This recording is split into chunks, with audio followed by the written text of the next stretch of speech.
G'day, ZiggyD here, and welcome back for some more Path of Exile Awakening. In this video, I want to give you guys a quick update on the character I've been working on, what I've been playing in 2.0 since the untimely death of my summoner. Since then, I have re-rolled as another Scion, but I am instead, this time, playing Explosive Arrow. I wanted to play a bow build again, but I didn't want to go back to playing Tornado Shot, Split Arrow, Ice Shot, Lightning Arrow. All those builds play pretty much the same, and they are all very quite good in 2.0 at Endgame. But I've played tons of builds like that, so I wanted to play something a little edgier, a little more unique. So I was sort of deciding between Poison Arrow and Explosive Arrow, both of which look really good in 2.0, especially really good as starting out builds in leagues. Now, neither are particularly good to level with by themselves, but both can be leveled fine with either Flame Totem Firestorm, like I showed off in a previous video, or they can be leveled with just things like Cleave into Sweep with leveling two-hander uniques and stuff like that. And that's how I leveled this character. I leveled this character up until 28 with Sweep, but I would recommend going up until 38 when you get GMP, because Explosive Arrow without GMP is not so good. So as far as Poison Arrow versus Explosive Arrow goes, I would say that Explosive Arrow is a bit faster clear speed, probably a little bit stronger overall, but it is not quite as safe. Now, Explosive Arrow has some inherent risks to reflect, and that is the greatest concern I have with this character. Without any real damage scaling on this character, you know, we have a little bit of efficient damage scaling, but without going too crazy on damage scaling, I'm already worried about the potential of a reflect death, because there's just the damage that you can put out of like overlapping AoEs, very high damage explosions is quite insane and also quite scary as a hardcore player. Even with what I'm at now, level 72 with about 5.2k life, we're going to get easily a couple more K life, and I'm still pretty worried about what reflect is going to be like. So I'm running a Ruby at the moment, and I'm doing things like running increased flask charges gained, and to try and keep that Ruby up as much as possible. Like whenever I'm off screening, I'm going to be making sure that Ruby's up and so on. And you know, I'm playing even in lower level maps at the moment. Until I'm sort of like confirm my safety against reflect and test a few different ways of dealing with reflect. I am you know, I'm playing somewhat cautiously, clearing a lot slower than I potentially could. Like I could be 5-stacking all of these packs and just you know, instantly wiping them out. I'll show you how much damage you can do with 5-stack Explosive Arrow. Just one shots pretty much everything. So, but you do need to watch out for that that Thornflesh pack that can appear. So the decision between Poison Arrow and Explosive Arrow is, I'd say that Poison Arrow clears a little slower than Explosive Arrow, and it doesn't quite have the same sort of feel and impact. Like I would say that something like Explosive Arrow is a little more fun, is a little more immediate. You get that kind of feedback from the explosions, but Poison Arrow is undoubtedly safer. It doesn't have that risk to reflect, and you can chuck down that Poison Arrow off screen and you know, off screen degenerate mobs and, you know, kite back and wait for them to die to the degen. Like you have a lot of safety with something like Poison Arrow. Let's get my little golem out. So that's kind of the rundown of Poison Arrow versus Explosive Arrow. Nonetheless, I felt like, well, we did a bit of a vote, and the vote came out as Explosive Arrow being more popular, which is unsurprising given that it is a bit more of an exciting playstyle. And I'll tell you what, Explosive Arrow is insanely fun. It is such a fun skill to use. Pretty much a little bit after you switch to it around 38. Like when I said, when you can get GMP, start running greater multiple projectiles with 5 penetration, things like that. In your setup on Explosive Arrow, that's when it starts to become insanely fun. And from that point onwards, it's an absolute pleasure to level through. It's pretty bad if you do switch at 28 with LMP. It feels pretty rough then. But ever since 38, I would, if I redid it, I would level melee all the way up until 38. But ever since then, it's been an absolute blast. No pun intended. So here's kind of what I'm running so far, Explosive Arrow wise. I am using a Quill Rain. You get two options with Explosive Arrow really. It comes down to either Quill Rain or it comes down to a +3 bow. So that's a bow gems, +2 bow gems, +1 all gems bow, and that's kind of +3 bows. Probably like that's on a fast base, like a thicket with attack speed roll, and then just a +3. That's something that's a bit more oriented towards high single target damage and good party scaling. Quill Rain's undeniably going to be faster, I think, in solo clearing, just because of the speed it allows you to put out those 5 stacks. So, for those of you guys a little new to Explosive Arrow, it's a rather unique skill. Explosive Arrow fires out a charge that creates a secondary explosion effect. Now, the secondary explosion isn't an actual attack. It's not an attack, it's not a spell, but it is a projectile damage-based AoE fire explosion. So the more charges you stick into an enemy, the more instances of those damage that stacks up, so the explosion becomes more and more potent, and the size of the explosion also becomes larger and larger the more of those you stack up. Up to about 5, I think it's 5 is the max charges you can get on any one enemy. Now you can stick them into walls and have them explode like that, and you can imagine if a rare is standing here, that you have insanely high single target damage potentially, because those explosions can all overlap. Now, although shotgunning from projectile attacks and stuff has been removed, this is an overlapping area of effect, so you can still get that sort of that shotgunning effect on enemies. So you can have insanely high single target as well as very good AoE clear as well. So Explosive Arrow is quite unique because it's not using actual attack damage. You can use something like Quill Rain that has 50% less weapon damage because Explosive Arrow doesn't actually deal weapon damage. It has its own damage independent of the weapon. It's a very unique and interesting skill to build around. Currently I'm using Explosive Arrow with 5 penetration, increased area of effect, faster attacks, and greater multiple projectiles. The idea is just to get as many charges out as quickly as possible, and then just let the explosion occur. 5 penetration helps a lot versus fire-resistant mobs and single targets. And increased area of effect is actually a DPS increase most of the time because it helps the explosions overlap. But you can do just fine clearing on a 4 link though. I just happened to pick up this 5 link here for a couple chaos, so I decided to level with it, and I'm still using it at endgame. Eventually aiming with a build like this to switch into something like Comb's Heart, because you don't really need the 5 link on the chest. Once you get your Quill Rain or your bow 5 linked, then you can just use that instead. Now, you'll notice I'm using Frostwall as well. That's a way to help with single target. When you have something like this gorilla here in the open that is kind of not really standing by too much other stuff, then you can chuck a Frostwall down, and that helps you stick additional fuses near the enemy. So when I shoot the Frostwall, it's a little buggy. Sometimes it just doesn't work, but you'll see additional explosions go off. Now, there's a few things that happen with the Frostwall that are quite interesting. When you're standing close, you'll only stick 1 charge in and the rest will go through. And sometimes the explosion animation bugs out too. So there's a couple of bugs there, but it's still a great way of increasing your potential single target. You can see how a lot of them kind of disappeared. There's definitely some bugs to be worked out there that I'll pass on to ZiggyD, but a lot of the time those explosions are still occurring. They're just kind of the animation is bugging out. Nonetheless, though, you can use it as a significant single target damage increase against bosses and rares and stuff like that are not near an actual wall. If they're near an actual wall, then you can just kind of stack up charges like that. Like, I could have probably potentially stacked them up on a tree like that, and that does insanely high single target damage, so we get access to that. You can later set up like an Ignite secondary setup, like a 4 link or something, or even a weapon swap with a +3 bow for single target damage, where you use something like Conk Effect, 5 penetration, chance to ignite, increase burning damage, something like that.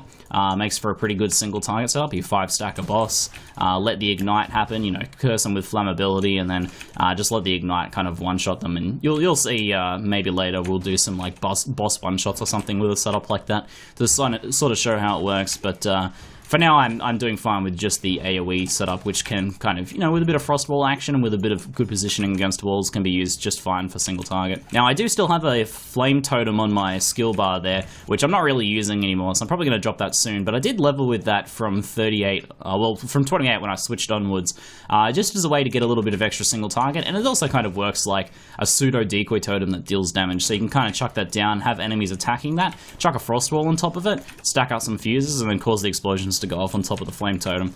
So it's a nice little kind of supplementary skill, and when you have a Flame Totem out and a Fire Golem out, they sort of help do a little bit of tanking for you as well. As I said though, I'll probably drop that soon. I am currently running Flammability, just on Self-Curse with faster casting. It's really not needed for most mobs, but, you know, something like a boss, I can curse Flammability. I'll take out the blues here. This is a nasty pack of snakes there. Lucky we'll be able to take them down. So I can chuck down a Frostwall, and this guy here, there's actually 2 bosses on this one, and get a pretty potent Ignite. And you can see that one explosion took him down below half-life, so We can potentially be getting single shots on bosses in the future, but definitely not hard. And you can see that the single target doesn't really struggle when you sort of creatively use these skills like this. As you saw the Frostball buggy out there, it can be pretty buggy at times though. Oh, I found a Rigvold's Charge. That's an easy couple chaos in hardcore. Awesome stuff. I'll give you a brief overview of what I'm running passive tree-wise so far and some of my thoughts overall. There are a couple different ways to build Explosive Arrow. You can kind of... I think Scion is the best start in general. If you're not going to be getting Scion, you're going to be doing some awkward pathing around Scion potentially, especially if you go for a tree like this. There's a couple different ways of building though. You generally want to be sticking with the left side of the tree. Most Explosive Arrow builds will be Blood Magic, and that's because Explosive Arrow is extremely expensive. As you can see, 96 mana cost, and I have an attack time of 0.17. So that's like, I just like rough napkin math off the top of my head, it's like 500 HP a second or something. So you can see that there's no way, it's very, very difficult to build mana to keep up with something like that. So you need a lot of like mana cost reduction and you know, maybe like Elrian rings and then running Clarity and things like that to run that on mana. I have seen mana based Explosive Arrow builds, but I think Explosive Arrow, because of the combination of it being super expensive and because of the fact that there's not many auras that actually really affect it that much. Haste allows you to put things out a little faster, so that's okay. And Arctic Armor would be nice for like just defensive purposes, and as would Purity of Fire. But overall, I think that aura-wise, this is a build that can get away without auras, one of the few, and because of it, it synergizes, you know, it has such a high mana cost. You can go Blood Magic and get a bunch of extra survivability, 35% increased mana, increased life behind Blood Magic here is pretty insane for the 3 points behind Blood Magic. It sorts out our mana problems and gives us a bunch of extra survivability. Pretty easy to get like 220 to 230% life on a Explosive Arrow tree like this. Getting like 9k life is possible even without a Calm's Heart, so it's you can build pretty insanely defense-wise and cover that with just either regen or leech.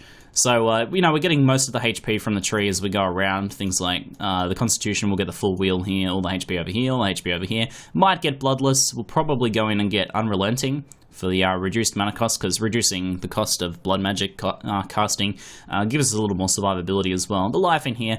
Tempest section is nice. A little bit of attack speed. Attack speed actually works pretty well if you're using a Quill Ray. My initial thinking would be that it wouldn't actually be very useful given that it's already a fast thing, but once you have high base attack speed, you get kind of an even greater benefit from the attack speed, and this style of play with the Quill Rain is about getting those 5 charges out as quickly as possible. So we get the AoE as well, which, as I said before, helps with overlapping, and we get things like Explosive Impact that's like fire damage and stuff. You really don't need much actual damage on the tree, and you notice that I have like the damage here, there's a little bit of damage from Amplify, some damage there, and then I have some damage over in Shadow, but it's not very much at all. You can get a bit of damage on jewels, so things like area damage, area and fire damage, there's another area damage one there. That's just a life jewel. You can run just all life jewels, and I think I would still kill things really quickly even then. I've actually switched over to more life jewels. This is a life ignite one, because this is, rather than, I had an area damage, fire damage jewel before, and I was becoming more and more concerned about reflect, so I thought, alright, how about we go life ignite jewels, so that we get more ignite damage to help deal with single targets and stuff, but we are safer as well, because we're running more life rather than just running raw damage. So reflect is my greatest concern, and there's a few ideas I'm tinkering with, maybe dealing with this. One of the crazier ones that's been brought up is Infernal Mantle. Infernal Mantle converts some of your fire damage to chaos damage. I don't know about that one. That one might be a little edgy, but it could be something we test if I still feel like I'm having some troubles. There is this ring here, which is pretty terrible, Sibyl's Lament, but it does help reduce reflect damage, at 30% reduced reflected damage taken, and this could be the difference between life and death. So I am considering using this. At the moment, I'm just using this high HP Chaos Resist ring I picked up, but we could switch over to Sibyl's Lament, because 30% reduced reflect damage taken could be really quite nice, even though it's a pretty bad ring in general.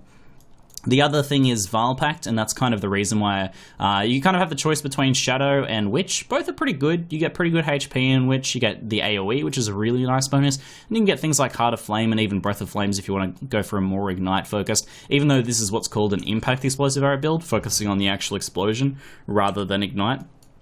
we went for, I decided to switch to Shadow after initially planning Witch because it seemed like more and more as we progressed, Vile Pact was becoming necessary. I was starting to get scared of Reflect even in like early Merciless, so I'm very concerned about Thornflesh in maps. So picking up Vile Pact was probably going to be one of those solutions as well. So we have a few options here. We have things like Sibyl's Lament, the chest armor that I mentioned, Vile Pact. Someone also did some rough math on using Purity of Fire on life, although it will reserve 17% of our life with just Mortal Conviction. It could give something like a 25% increase of our effective life pool against reflected damage, and since that's the thing I'm worried about killing me most, we're gonna have like 9k life. I'm gonna be getting all the endurance charges, or 2 of the endurance charges from the tree, I should say. So I'll be running 5 endurance charges, and we'll have like 8 to 9k life. We should be fine against pretty much everything, and Reflect is the thing I'm mostly scared of. So running a Purity of Fire, although it seems weird to run that on life, it might actually be worth it. So that'll be one of the things I experiment with moving forwards, assuming we don't die before we get to that point. If we do die to Reflect, then we'll be able to do a whole bunch of experimenting and see what we can do to prevent that in the future. But for now, I'm going to progress slowly and see what I can do, and slowly feel it out and test it and see what I can find out in regards to dealing with Reflect. I've kind of dwelled on the Reflect thing a lot, and that just highlights that it's my primary concern with this. And the fact that that's my only real concern with this, I think is kind of highlights how strong Explosive Arrow is right now. I think if you guys want to play Explosive Arrow in like Warbands or Softcore, you can just forget the Vile Pact thing, just run Regen, run Blood Rage for extra Frenzy charges, get a little more damage scaling in the tree. You're only going to die every now and then to Reflect. It's not going to be that common. Rubies will take care of it most of the time. It's just in hardcore you can't rely on rubies 100% of the time, because having ruby up 100% of the time is not super reliable, and you're eventually going to make an error and off-screen a Thornflesh pack or something like that. Not a big deal in softcore, especially below like level 95. After then you want to start maybe thinking about Vile Pact, but before level 95... you guys can go nuts on damage and really, really enjoy a build like this. Still a very good hardcore option though. From what I've played so far, I think it's very, very cheap and efficient to the survivability and damage you get as well. The only thing that's kind of holding it back at the moment is Quill Rain is super high demand at the moment, because Explosive Arrow is becoming quite popular. So getting a Quill Rain itself can be quite expensive, but once you do get a hold of one, and you can just use fast thickets, like a thicket with attack speed, until you get a Quill Rain. Yeah, that's the only thing that's kind of holding it back price-wise. Everything else is literally just life and resist, super basic gear. And you can get by with like super cheap quivers as well, with just like life and resist on them as well. You don't need anything like crit chance or weapon Ellie or any of that, because none of it affects Explosive Arrow. So guys, hopefully you found this little preliminary look at what I'm up to in Path of Exile interesting. Feel free to ask any questions you have down in the comments below. If I survive on this character, and if it goes well and I learn some more things, then I will potentially produce a final build guide as well. I just wanted to keep you guys updated on what I'm up to, since it has been a little while since my last video. Anyway, that's it for now. I'm ZiggyD, and thanks for watching.